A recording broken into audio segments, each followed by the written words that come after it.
story is called Winter. Excuse me. I had this one really bad year.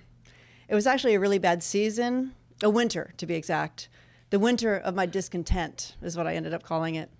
The man I had to plan to marry broke up with me very suddenly right before the holidays, just to make Christmas extra fun. He had decided he didn't want any more children after all. I had left my husband for him, and I'm not proud of that. And I had cheerfully taken on the role of stepmom to the 5 young children that this man already had with 2 out of his 3 ex-wives. Great choice, right? Yeah, we're always going to be the one to change them. People always marveled at my seemingly inexhaustible resources for entertaining these 5 children. Other parents would slip me their number, whispering that if I ever wanted to leave my current situation, they would make it worth my while. I'd say, I'm the girlfriend, I'm not the nanny. But not having children of my own was a deal breaker, and he knew that. I found out after the breakup that he was actually a serial philanderer with a new girlfriend, and everyone knew about it except me. Having more children had nothing to do with it. In fact, I've heard now that he has 9 kids with 4 wives. So I guess I dodged a bullet there. To commemorate the breakup that winter, my face breaks out in some kind of blistering hives that last for months. It's all blotched and swollen, but only my face, just in case I have any shred of self-esteem still intact. So I decide to crawl back to the bosom of my family and gain insight from my elders. On Christmas Eve, my grandmother has a stroke and dies soon thereafter, and then on New Year's Day, out of left field, my grandfather drops dead, literally out in the left field of his farm. They're both well into their 90s, so this is not premature, but they've both been very self-sufficient and vital, and like the breakup, it is completely unexpected and shattering. My dog, Dora, who I've had for 16 years, is more like a child to me than a pet. She's gone 2 weeks later. It's like the death trifecta. The amount of tears that water her grave are unprecedented. I thought I might turn to dust from the amount of moisture leaving my body that winter. So I bury her in the yard, and she's heavy, especially without her spirit. So when I come in, there's a message on the machine that my house is being sold and I would need to move by the end of the month. What am I going to do? I can't just dig Dora up, and I can't just leave her here. Later that same day, the mail comes with a notice of a tax audit. Some back taxes need paying, apparently, and this is followed shortly by the news that my expected inheritance from my grandfather, though smallish, it would help me get back on my feet, is not coming to me after all, some sort of loophole in the will. So much for paying the taxes. And I'm facing it all without the man who I had considered to be the love of my life. And, well, he's already taken up residency with the new love of his life, and it hasn't even been a month since he dumped me. The loneliness is profoundly immobilizing. After a while, I think, you know what? I got to just dig deep here and get back to work. It's a little far-fetched because my face still looks like Quasimodo, but I bite the bullet, call my agent. Oh, hey, yeah, we've been meaning to call you, Michelle. Listen, I'm afraid we're thinning out the ranks up here, and sorry, but we can't keep you on as a client. You're really talented. It's not about that. So, well, good luck. It's around this time that I stop asking, what else could happen? The single person I have left to get me through all of this is my therapist. And he interrupts me in the middle of our next session to tell me that he can't continue. I'm concerned. There's been this stomach thing going around. That's all I need. He says, no, he can't continue being my therapist. He explains that he has fallen in love with me and it's becoming a conflict of interest. Now, at this point, I haven't had a lot of experience with therapy, but I know enough to see that this could be considered unprofessional, to say nothing of extremely crappy timing. And then he starts calling me up and asking me out on dates. So here I am, I'm stripped of my life partner, my forebears, my house, my dog, my money, my representatives, and now my therapist. I do the obvious thing. I do what any woman in my position would do. I have an old time steak night with my ex-husband.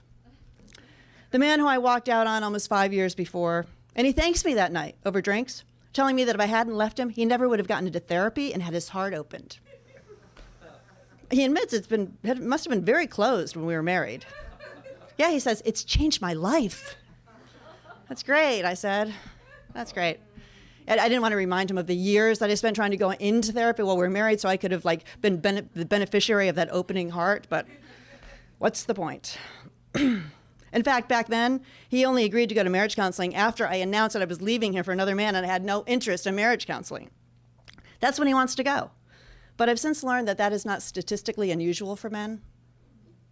So we do end up going to this highly regarded doctor at UCLA, and after hearing us both out, she says, I've been in practice for 45 years, and I've only said this on 3 occasions. There's nothing I can do for you. You should get a divorce. She wouldn't even accept payment. We leave the office, we're stunned. Even I'm galvanized to prove her wrong. You know what? Screw her. She thinks I can't fix my marriage. I'm temporarily buoyed by this idea that maybe I don't have to tear our lives apart after all. This fills me with a levity that I haven't felt in months, so I'm singing in the car next to him on the way home, and he finally says, could you please stop singing? I say, sure. I stare out the window, and I remember how my lover had called me the week before and asked me if I could please sing him a song so he could fall asleep without me. It's funny, all the angst involved in making the decision to leave a marriage torn between 2 lovers, all that crap. And in the end, it was just as simple as one man wanted to hear me sing, and the other man wanted me to stop. I walked straight into our house that I loved, where I'd gotten married in the backyard, where I'd already painted the nursery. And I packed up a few of my things, and I'd never go back. Until now, all these years later, at the end of this crummy winter, here I am having too many drinks with him and reminiscing. And then this old Hank Williams song comes on in the bar that I know he loves. And I kind of drunkenly pull him up to his feet and start slow dancing, something that we did not do nearly enough of when we were married. And he resists me. The pain and confusion are evident on his face. It is a face, I realize suddenly, that I have never stopped loving. Through everything. So I hold him close. I won't let him pull away.